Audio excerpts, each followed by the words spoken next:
नमस्कार, मी अर्चना तुम्हा सगळ्यांचं होम कुक्समध्ये खूप खूप स्वागत करते। आणि मंडळी, आज आपण होम कुक्समध्ये बनवणार आहोत रव्याचे लाडू। तर मंडळी, लाडू एकदम मऊसूद होण्यासाठी काय केलं पाहिजे त्याचसोबत तुम्ही इथे पाहू शकता की अगदी एका हाताने आपण झटपट असे लाडू वळू शकतो, एवढा छान रवा पाकामध्ये मुरलेला आहे। तर मंडळी, पाक कसा तयार करायचा त्याचसोबत रवा कसा भाजायचा की ज्यामुळे लाडू एकदम मऊसूद होतील आणि भरपूर दिवस टिकून राहतील, त्यामुळे हा व्हिडिओ शेवटपर्यंत नक्की पहा। आणि जर का तुम्हाला ही रेसिपी आवडली तर व्हिडिओला लाईक करा, शेअर करा। त्यासोबत जर का तुम्ही चॅनलवरती नवीन असाल तर आपल्या चॅनलला नक्की सबस्क्राइब करा। चला तर मग आता वेळ न घालवता आपण रेसिपीला सुरुवात करूयात।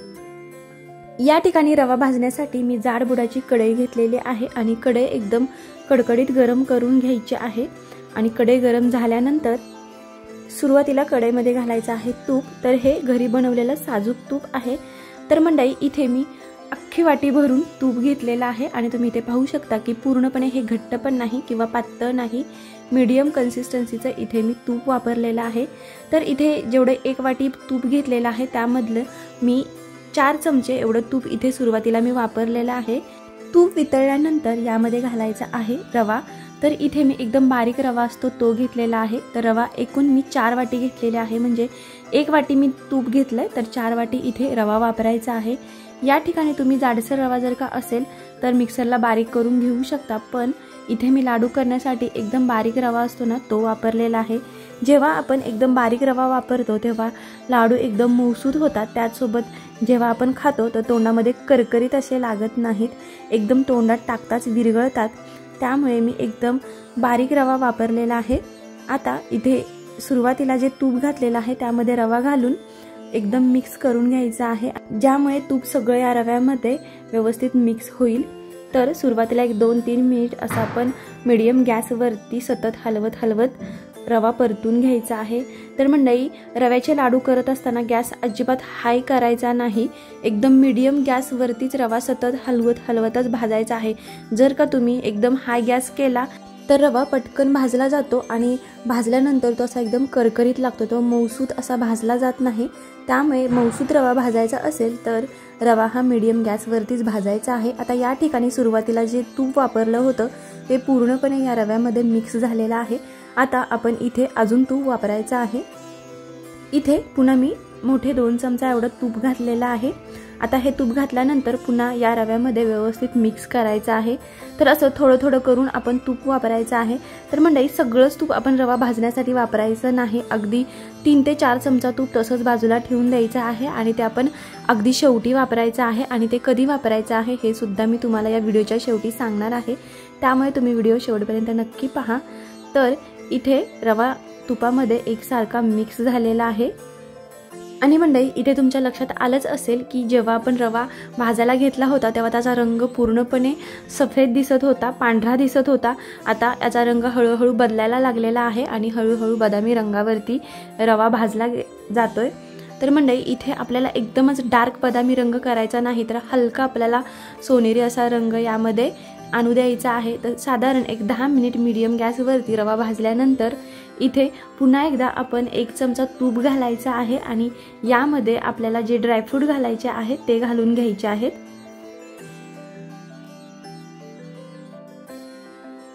या ठिकाणी मी काजू बदाम घातलेला आहे, तुम्ही या ठिकाणी तुमच्या आवडीप्रमाणे कोणतेही ड्रायफ्रूट वापरू शकता।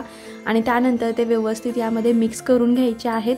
आता इथून पुढे आपल्याला साधारण 5 ते 6 मिनिट मीडियम गॅसवरती रवा अजून भाजायचा आहे की ज्यामुळे जे ड्रायफ्रूट आहेत ते सुद्धा यामध्ये व्यवस्थित भाजले जातील आणि रवा सुद्धा आपला छान भाजला जाईल। तर मंडळी, इथे या ठिकाणी जो आपण तूप घेतलेला आहे त्यातील थोडंसं आणखीन तूप आपण यामध्ये वापरायचं आहे आणि शेवटचे जे हे 2 ते 3 चमचा राहिलेलं तूप आहे ते अगदी आपण शेवटी वापरायचं आहे। जसं की मी तुम्हाला सांगितलं, हे व्हिडिओच्या शेवटी तुम्हाला कळणार आहे की हे तूप कुठे वापरलेलं आहे। हे तूप घातल्यानंतर पुन्हा 1-2 मिनिट मीडियम गॅसवरती हे सतत हलवत तूप व्यवस्थित मिक्स करायचं आहे आणि यानंतर आपला रवा भाजून तयार झालेला आहे। तर मस्त असा खमंग बदामी रंगावरती इथे रवा भाजलेला आहे। आता हा रवा बाजूला करून ठेवूया। आता यानंतर पाकाची तयारी करायची आहे। पाक बनवण्यासाठी इथे मी खोलगट अशी कढई घेतलेली आहे आणि या कढईमध्ये एकूण 4 वाटी आपण रवा घेतलेला आहे, तर त्याच्या मापामध्ये इथे 2.5 वाटी एवढी साखर घ्यायची आहे। साखर कढईमध्ये घातल्यानंतर साखर व्यवस्थित सपाट करून घ्यायची आहे आणि साखर बुडेल एवढंच पाणी घालायचं आहे, यापेक्षा कमी किंवा जास्त घालायचं नाही। सुरुवातीला इथे रूम टेम्परेचरचंच पाणी वापरायचं आहे। आता पाणी घातल्यानंतर गॅस फ्लेम चालू करायची आहे आणि सुरुवातीला मिनिटभर सतत हलवायचं आहे की ज्यामुळे जी साखर आहे ती पटकन विरघळली जाईल। तुम्हाला जर का असं करायचं नसेल तर सुरुवातीलाच गॅसवरती हे भांडं ठेवायच्या आधी तुम्ही साखर विरघळून घेऊ शकता आणि त्यानंतर गॅसवरती ठेवू शकता। तर मंडळी इथे तुम्ही पाहू शकता अगदी 2 मिनिटांमध्ये साखर विरघळलेली आहे आणि गॅस फ्लेम हा मीडियम फ्लेमवरती ठेवलेला आहे। आता यानंतर सतत आपल्याला हलवायची गरज लागणार नाही, अगदी 7 ते 8 मिनिटांमध्येच आपल्याला जसा पाक हवा आहे तसा तयार होईल। फक्त अधूनमधून सतत चेक करायचं आहे की आपल्याला इथे पाक तयार झालेला आहे की नाही, कारण आपल्याला जरी एकतारी पाक तयार करायचा असला तरी यातील अर्धाच आपण पाक एकतारी करणार आहे आणि बाकीचा आपण गुलाबजामुनसाठी कसा पाक तयार होतो त्याप्रमाणे जेव्हा पाक तयार होणार आहे तेव्हा निम्मा पाक आपण बाजूला काढून घेणार आहे। आता या ठिकाणी 2 मी वेलची घातलेली आहे। आता हे आवडीप्रमाणे आहे, तुम्हाला जर का वापरायची नसेल तर तुम्ही वापरू शकता। मी 2 वेलची वापरलेल्या आहेत, या ठिकाणी तुम्ही वेलची ऐवजी वेलची पावडर वापरू शकता। आता यानंतर आपण सतत पाक चेक करत राहायचं आहे। थोडासा ऑइली लागला की आपण निम्मा पाक बाजूला करून घेणार आहे। पाक शिजतोय तेव्हापासून साधारण 4 ते 5 मिनिट झालेले आहेत। आता आपण इथून निम्मा पाक आहे तो बाजूला करून घ्यायचा आहे। तर मंडळी इथे पाहू शकता की मी पाऊण वाटी एवढा पाक बाजूला करून घेतलेला आहे। आता उरलेला पाक आहे तो पूर्णपणे आपल्याला एकतार करायचे आहे, तर त्यासाठी आपल्याला साधारण 3 ते 4 मिनिट आणखीन जाणार आहेत। इथे पाकाची क्वांटिटी कमी झाल्यामुळे एकदम पटकन इथे पाक तयार होणार आहे, त्यामुळे सतत आता चेक करायचं आहे एकतारी पाक तयार झालेला आहे की नाही। अर्धा पाक बाजूला काढल्यानंतर 3 ते 4 मिनिटांनंतर थोडासा पाक हातावरती घेऊन अगदी थंड करायचा आहे आणि इथे पाहू शकता की एकतारी पाक असा तयार झालेला आहे। यापेक्षा जास्त घट्ट पाक तयार करायचा नाही, नाहीतर रवा आहे तो व्यवस्थित मुरला जाणार नाही। आता यानंतर गॅस फ्लेम ही बंद करायची आहे। गॅस फ्लेम बंद झाल्यानंतर जो आपण रवा तयार करून ठेवलेला आहे तो सगळा यामध्ये घालायचा आहे, व्यवस्थित मिक्स करायचा आहे आणि या पाकामध्ये रवा घातल्यानंतर जो आपण बाजूला पाक करून ठेवलेला आहे तो सुद्धा यामध्ये सगळा मिक्स करायचा आहे। या ठिकाणी रवा पाकात जेव्हा आपण मिक्स करतो तेव्हा असं वाटतं की खूपच पातळ झालेला आहे की नाही, पण अगदी 2 ते 2.5 तासामध्ये रवा पाकात एकदम मऊसूत असा मुरला जातो आणि आपल्याला जसं हवा आहे तसं मिश्रण तयार होतं। यानंतर जे आपण तूप बाजूला करून ठेवलेलं होतं ते सगळं यामध्ये इथे घालायचं आहे आणि या मिश्रणावरती झाकण घालून अगदी 2 ते 2.5 तास हे छान मुरत ठेवायचं आहे। पण या 2 ते 2.5 तासामध्ये 15-20 मिनिटांनी किंवा अर्ध्या तासाने सतत हे मिश्रण हलवायचं आहे की ज्यामुळे यामध्ये गाठी होणार नाहीत आणि एकसारखं मोकळं असं मिश्रण तयार होईल। किंवा जर का तुम्ही अगदी 2 तासानंतर पाहिलं तर कदाचित लाडूचं मिश्रण एकदम पुढे सुद्धा गेलेलं असू शकतं, म्हणजे कठीण सुद्धा झालेलं असू शकतं।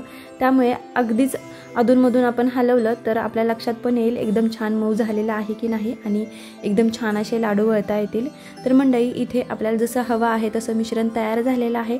अगदी तुम्ही एका हाताने सुद्धा 1 ते 1.5 किलोचे लाडू पटकन वळू शकता, एवढं स्मूथ असं इथे लाडूचं मिश्रण तयार झालेलं आहे। यानंतर आपण नेहमीप्रमाणे जसे लाडू वळतो तसे लाडू वळून घ्यायचे आहेत। आवडीप्रमाणे गार्निशिंगसाठी तुम्ही मनुके वापरू शकता किंवा कोणताही ड्रायफ्रूट तुम्ही ते वापरू शकता आणि छान असे लाडू वळून घ्यायचे आहेत। तर मंडळी इथे सगळे लाडू आपले वळून तयार झालेले आहेत। आता हे तयार झालेले लाडू अगदी संपेपर्यंत मस्त मऊसूत राहतात, तरी जवळजवळ आपले 15 ते 20 दिवस हे लाडू असेच राहतील। तर मंडळी कशी वाटली ही रेसिपी मला कमेंट बॉक्समध्ये नक्की सांगा। आवडल्यास तुम्ही सुद्धा ट्राय करा आणि अशा छान छान पारंपरिक रेसिपींसाठी आपल्या होम कुक्सला नक्की सबस्क्राईब करा। चला तर मग आता भेटूया अशाच आणखीन एक नवीन रेसिपीमध्ये, तोपर्यंत बाय बाय।